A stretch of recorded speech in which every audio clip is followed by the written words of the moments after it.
Wine Surger Advent Calendar 2024. And it is clinging to the sides of the glass. It's so beautiful.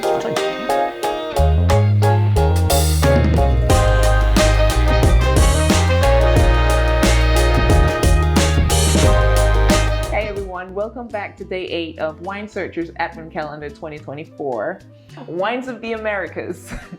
So today we're having a 95 point rating here. David, Oh, yeah. Is that Yeah, well, normal for a rosé? It's pretty impressive for a rosé. Although having said that, the wine's called the Perfect Rosé. It's made by the Mazza Wine Company, and it's from the shores of Lake Erie, so it's in Pennsylvania. So this is quite an interesting wine. It's made from a grape variety called Chambourcin. Chambourcin. Sounds French. It does sound French. It was developed in France, and actually it's called a hybrid. So it's a combination, a crossbreeding of an American sort of vine with a Vitis vinifera. Vitis vinifera is your normal grape vine. So by crossing the different species of grapevine, you get a more hardy sort of variety that will deal with fungal infection better, that sort of thing. And in fact, you'll find that in places like Pennsylvania, I think also Michigan, Illinois, that there's quite a lot of Chambourcin planted. In fact, there's more Chambourcin planted in the US than there is in France, where it came from originally. That's very interesting. It just happens to sort of fit the climate there really well.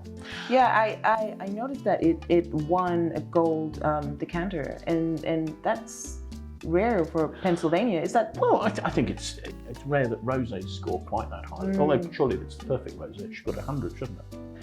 Well, it's perfect, so.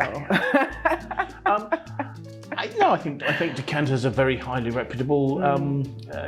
I think the Decanter World Wine Awards are a very highly reputable competition, so I'm looking forward to seeing what this is like. It says to enjoy now, and unlike yesterday when we talked about the red wine from Argentina, where you said that it had up to 5 years sort of span drinking window, but this wine is I think you're supposed to enjoy it now. I think this is a wine to enjoy now. It's fresh, it's light, it should be beautifully perfumed and aromatic, and after a year or so, that will probably fade, and it's time to buy the next vintage, obviously. Yeah, this is quite interesting. The cellars here were evidently created by some of Pennsylvania's grape-growing pioneers back in the 1860s. They're now owned by the Mazza family. And they've been running the estate, I think, since the 1970s. So really well-established brand. So let's taste. I love the way that this looks. Actually, this is beautifully chilled now, and it's worth remembering for a wine like this to ensure you get its full freshness, to have it chilled. We do actually have sort of suggested serving temperatures in the booklet, but absolutely. I don't think you need to follow those religiously. It's really just that reds should be served at room temperature, and whites and rosés should be chilled. Not necessarily as cold as your fridge will make them, and they'll slowly warm up in your glass anyway.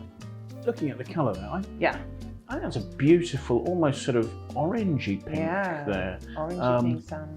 Makes me think of sort of beautiful autumnal colours there, sort of autumnal sunsets. How about that? Definitely. Swirling it, look, the wine is hardly clinging to the glass at all. That's only 12% alcohol, so is that normal for a rosé? That'd be pretty normal. Yeah.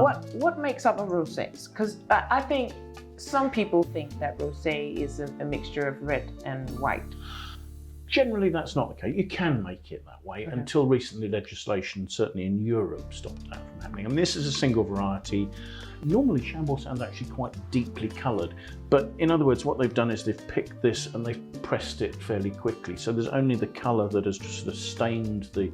If you think about a red grape variety, it's only the skin that's actually coloured. So if they press it fairly quickly, the juice won't take much of the colour. So this is quite a gentle sort of colour there. Well, there's another way of making rosé that if you're making a red wine, if early on, if you want to make the red wine more concentrated, concentrated, you can take some of the juice out of that. Of course, that's pink juice, and concentrating the rest of it. But this has been made from the outset as a rosé, so it's just sort of quite gently coloured there.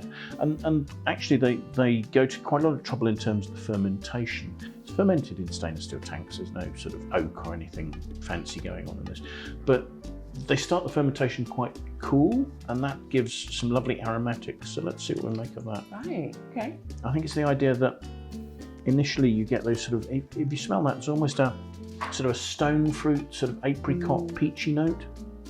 I feel like there's some, this is a little bit yeasty, maybe? Yeah, no, that would make some sense. After the fermentation's finished, the wine will have stayed in tank. It doesn't particularly age, and it's in a large vat, so it'll age really slowly. But if they leave the yeast that have done the fermentation in the bottom of the vat, that will help protect the wine against oxidation. But also, if they stir it up, that'll add a bit of sort of richness and roundness to it, and you'll get these yeasty aromas. So that's sort of lees aging. Well, it smells lovely. Should we try it? Oh yes, let's. Okay.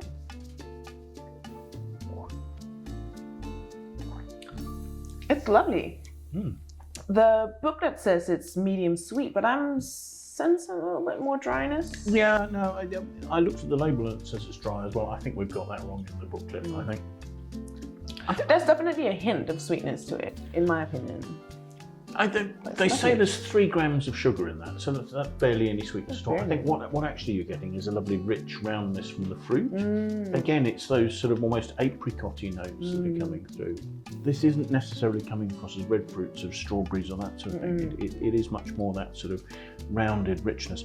I think there's a lovely selection of foods you could have that with. Yeah. I saw some lovely suggestions, sort of, I think, everything from sushi, salmon, salad and pork chops. Yeah. And pork chops. That's quite an array, isn't it? But I think the lovely freshness that the wine's got is going to help go with that. Okay, well, talking about pork chops, it says this wine is vegan.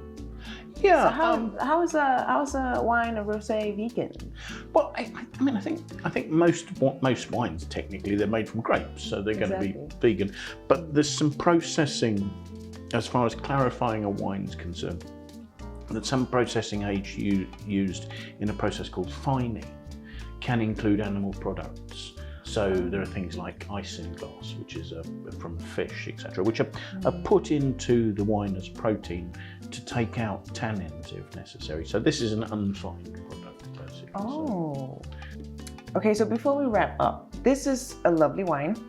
I'm quite enjoying it, but I also noticed that the price. I mean, this wine has won gold.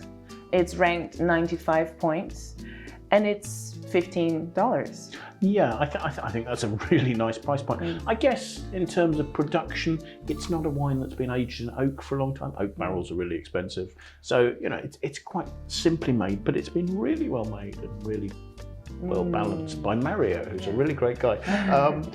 No, I just think it's a really nice, easy drink with good fruit, beautiful balance. I mean, the persistence, the flavours are lasting. It's very harmonious. The one thing I would say is this is only $15 a bottle. When people realise quite how good this is, if you want to get a case or something, you probably have to get it fairly quickly, because I don't think that's going to hang around for long. No, I think that's a very valid point. Yeah. That's a good point. So guys, you can always scan the QR code and find out where to get this lovely rosé, and like you said, get it before it runs out. Thank you for today, everyone. It was lovely to have you back for day 8. I'll see you again tomorrow for day 9.